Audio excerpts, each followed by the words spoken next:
Good morning. So the generally recognized foundational treatise on yoga is the Yoga Sutras of Patanjali, and they're commentated on and expanded upon by many different authors and scholars. This book is one of my favorites, The Science of Yoga. And this book, like the others, it goes through all 196 sutras and gives a transliteration from Devanagari script to Roman characters, then a translation into English. And then after the translation into English, there's an explanation or a commentary. So we've been going through the first of 4 chapters together. And this morning I want to read Sutra 27 in the first chapter. And Sutra 27 is talking about how to get in touch with the universe, how to get in touch with the grand plan and the grand design of creation and evolution of everything in manifestation. So it's a big concept. And it's actually very simple. Patanjali, which is the compiler of the sutras back in 200 BC, gives us several ways to get in touch with nature and get in touch with the universe. Blessed morning, Mom. Thank you. And he's giving us several of these methods. And in Sutra 27, he says, his designator is Om. And when he says his, he's referring to Ishvara, which is not a person, but it's a consciousness. So the consciousness of the universe has a designator, and it is Om. So this is the first sutra that starts to talk about mantra. Mantra yoga is one of the schools of yoga. There are 6 orthodox schools or paths in classical yoga, and one of which is mantra yoga. We've talked a little bit about mantra so far. Let's talk a little bit more. Mantra yoga is that branch of yoga which seeks to bring about changes in matter and consciousness by the agency of sound. The word sound being used not in its modern scientific sense, but in a special sense, as we shall see. According to the doctrine upon which mantra yoga is based, the primary manifestation of the ultimate reality takes place through the agency of a particular, peculiar, and subtle vibration, which is called shabda, which means sound or the word. Now in Greek, the word is logos. If you remember my shirt of the Circle of Life, at the top it says logos. In the beginning was the Word was God, the Word was with God. It's a vibrational quality that creates manifestation. Good morning, Suki. Wherever there is manifestation of consciousness, there is vibration associated with whether we are able to trace it or not. Not only are vibration and consciousness so intimately and indissolubly connected, but there is a specific relationship existing between each kind of vibration and the particular aspect of consciousness which it can give expression to, so that each kind of vibration is matched, as it were, by a corresponding state of consciousness. So different vibrations create and cause different levels of consciousness. Referring back to the koshas, there's a different level of consciousness in the physical body versus the emotional body versus the mental body versus the intuitional body and the atmic. Consciousness can be influenced or reached by means of vibration, or to put it in other words, particular states of consciousness can be brought about by initiating particular kinds of vibrations. Not only can consciousness be affected by vibration, but consciousness by initiating particular vibrations can also influence matter and bring about changes in matter. So this is a little glimpse into the secrets of how siddhis work. A siddhi is a special power, a special magical trait, almost magical. I use that word a little bit facetiously, but advanced yogis are said to be able to do things that other regular people cannot do. Well, they're influencing matter by means of consciousness. How do the Jedi make things levitate? They're using a mental vibrational frequency that attaches itself to matter and it changes the vibrational quality. Or so the theory goes, at least. So let's meditate and use the word Om. Get in touch with the universe, learn to affect matter. Okay, please sit tall.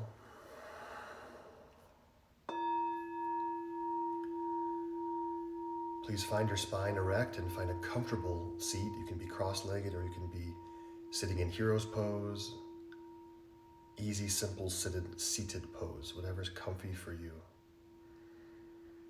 Start to breathe, become aware of the inner body. Let's inhale together. And exhale.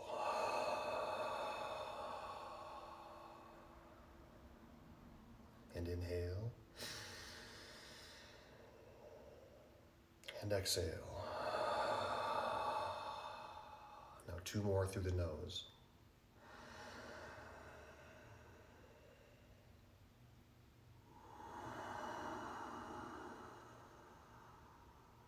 Again.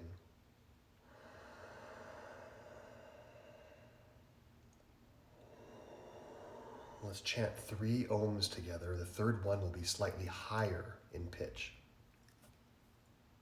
Inhale. Om.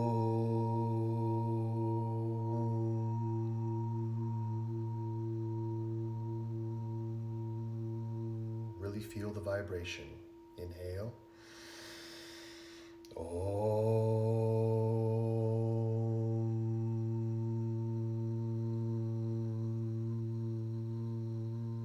Now slightly higher. Inhale.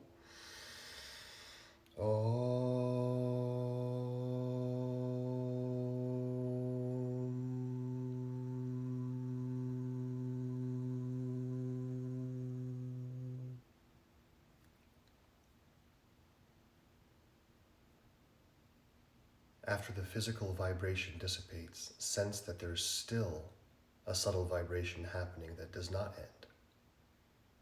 Beyond the level of audible hearing ability, a much more subtle and finely vibrating sound of Om continues and pervades all of your body, all of your mind, the space surrounding you, and all of nature.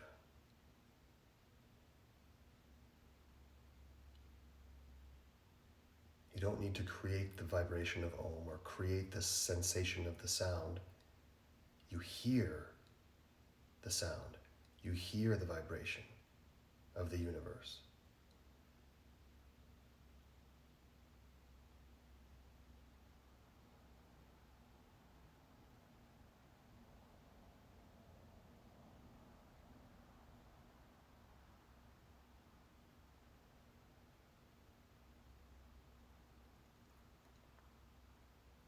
Now, as you tune your inner awareness to this constant subtle vibration of Om,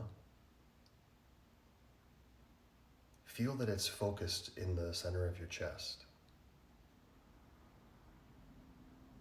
There's a focal point of the vibration there.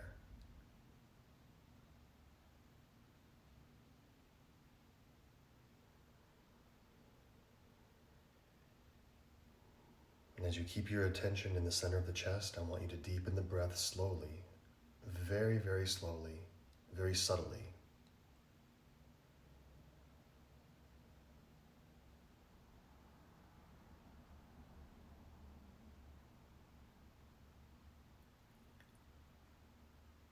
The quality of Ujjayi is almost unnoticeable, but it's still there, just regulating the smoothness of the inhale and exhale, in conjunction with the pulsation of the sound Om in the chest.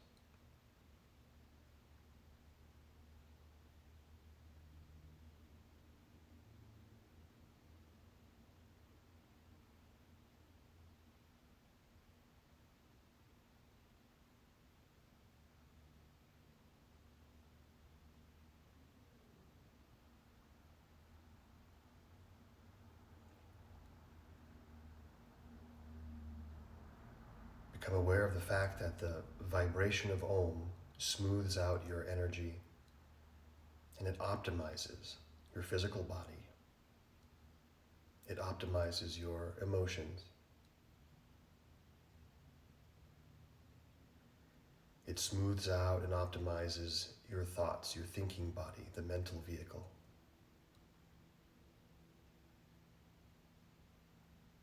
It smooths out your spiritual aspect, your Atma.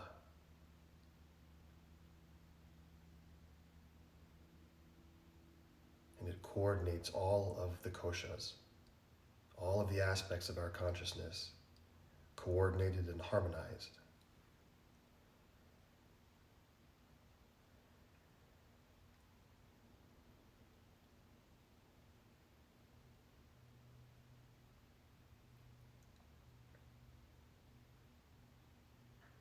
Keep the awareness in the heart.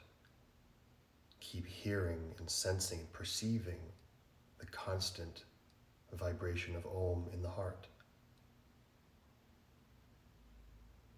The breathing is very subtle but very smooth and very even. Shoulders are relaxed. Face is relaxed. Legs and hips are relaxed.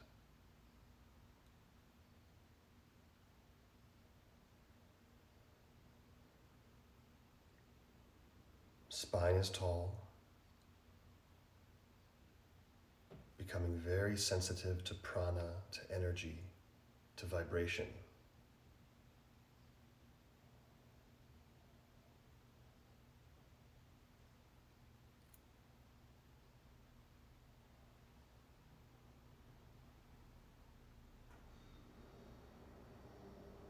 If the mind wanders to what's for breakfast later, what the schedule for the day is, just bring the mind back to the heart, keep it focused, train the mind.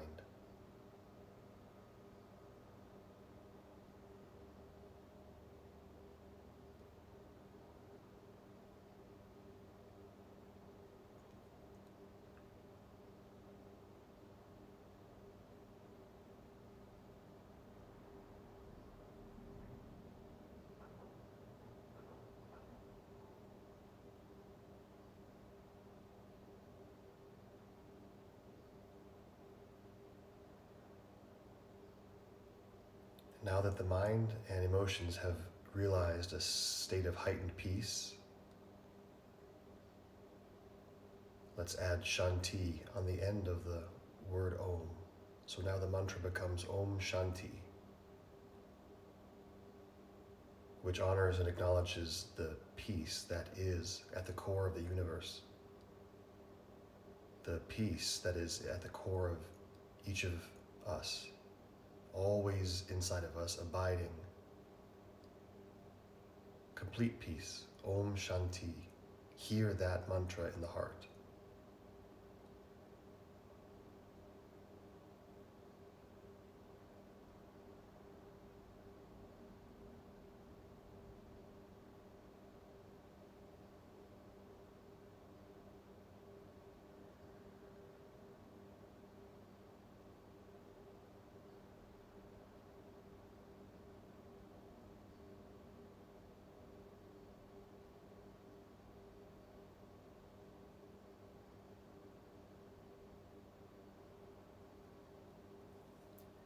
Please deepen the breath once again.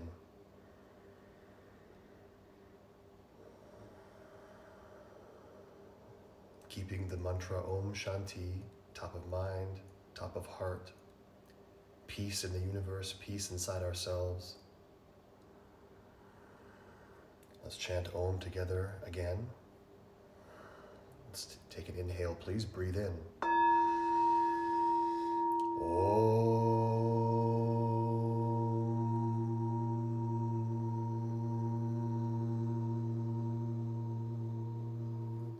And one more time with 3 Shantis afterwards. Inhale.